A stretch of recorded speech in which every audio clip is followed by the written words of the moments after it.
PM Bengal की सियासत में सबसे बड़ा उलटफेर हो गया है।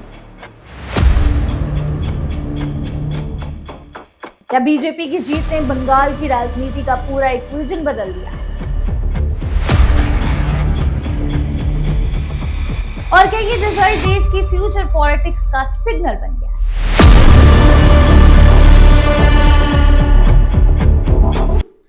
नमस्ते, मैं आमिना और आप देख रहे हैं आपकी खबर। आज हम बात करने वाले हैं बंगाल के 2026 विधानसभा चुनाव के उन रिजल्ट्स की जिन्होंने पूरे देश को चौंका दिया है। देश के 5 राज्यों में हुए असेंबली इलेक्शंस के नतीजे अब सामने आ चुके हैं, लेकिन सबसे ज्यादा चर्चा अगर कहीं हो रही है तो वो है वेस्ट बंगाल। इस बार बंगाल के चुनाव सिर्फ एक स्टेट इलेक्शन नहीं थे, बल्कि एक पॉलिटिकल बैटल ग्राउंड बन चुका था, जहां हर किसी की नजर टिकी हुई थी। और सबसे बड़ा ट्विस्ट तब आया जब भारतीय जनता पार्टी ने जबरदस्त प्रदर्शन करते हुए ऑल इंडिया तृणमूल कांग्रेस को हरा दिया। ये जीत सिर्फ एक पॉलिटिकल विक्ट्री नहीं, बल्कि बीजेपी के लिए एक हिस्टोरिक मोमेंट बन गया। इस जीत के बाद सिर्फ पॉलिटिकल लीडर्स ही नहीं, बल्कि बॉलीवुड और टीवी इंडस्ट्री के कई सेलेब्स भी अपने रिएक्शंस दे रहे हैं। सबसे पहले बात करते हैं टीवी के आइकॉनिक सुपर हीरो शक्तिमान यानी मुकेश खन्ना की। मुकेश खन्ना ने बंगाल में बीजेपी की जीत पर खुशी जताते हुए अपने ऑफिशियल इंस्टाग्राम हैंडल पर एक वीडियो शेयर किया। उन्होंने वीडियो में कहा कि वो देश के प्रधानमंत्री नरेंद्र मोदी को बधाई देने आए हैं। उनके मुताबिक पिछले 15 से 20 सालों में बंगाल में डेमोक्रेसी लगभग खत्म हो चुकी थी, लेकिन अब बीजेपी की जीत के बाद डेमोक्रेसी वापस आ गई। मुकेश खन्ना ने अपनी बात को और स्ट्रॉन्ग बनाते हुए ये भी कहा कि बीजेपी ने बंगाल को बांग्लादेश बनने से बचाया है। उन्होंने बीजेपी की इस जीत को देश के लिए एक पॉजिटिव स्टेप बताया और कहा कि अब बंगाल में महिलाओं को ज्यादा सुरक्षा मिलेगी और लोग बिना डर के जी पाएंगे।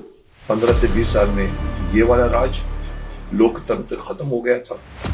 मैं तो यही कहूंगा कि लोकतंत्र फिर से जिंदा हुआ है बंगाल में। उनके स्टेटमेंट ने सोशल मीडिया पर काफी डिस्कशंस क्रिएट कर दिए। कुछ लोग उनकी बात से सहमत हैं, तो कुछ इसे पॉलिटिकल बायस भी बता रहे हैं। सिर्फ मुकेश खन्ना ही नहीं, बल्कि बॉलीवुड के और भी बड़े नाम इस जीत पर खुशी जता चुके हैं। वेटरन एक्टर अनुपम खेर ने भी बीजेपी की जीत को सेलिब्रेट किया और इसे देश के लिए एक बड़ा पॉलिटिकल शिफ्ट बताया। साथ ही एक्ट्रेस और बीजेपी एमपी हेमा मालिनी ने भी इस विक्ट्री पर अपनी पॉजिटिव रिएक्शन दी और पार्टी को बधाई दी।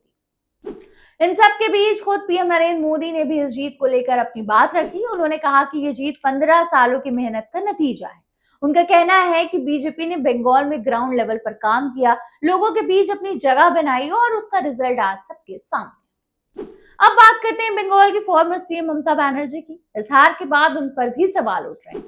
क्रिटिक्स का कहना है कि उनकी पॉलिसीज और गवर्नेंस स्टाइल ने लोगों को नाराज किया, जिस वजह से बीजेपी को इतनी बड़ी जीत मिली। हालांकि टीएमसी सपोर्टर्स अभी भी इस रिजल्ट को एक्सेप्ट करने के लिए तैयार नहीं है और कई जगह पर डिबेट चल रही है कि क्या ये सच में ग्राउंड रियलिटी थी या कुछ और फैक्टर्स के रोल भी हैं।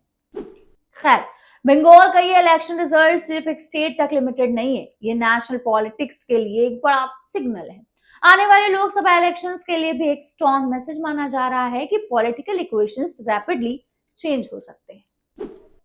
वैसे आपका क्या कहना है? क्या बीजेपी की ये जीत सच में बंगाल की पॉलिटिक्स को बदल देगी या ये सिर्फ एक टेम्परेरी शिफ्ट है? अपनी राय हमें कमेंट में जरूर बताएं। अगर ये वीडियो पसंद आया तो लाइक, शेयर और सब्सक्राइब करें आपकी खबर को। मिलते हैं नेक्स्ट वीडियो में एक और ऐसी ही दिलचस्प वीडियो के साथ। बने रहिए और देखते रहिए आपकी खबर।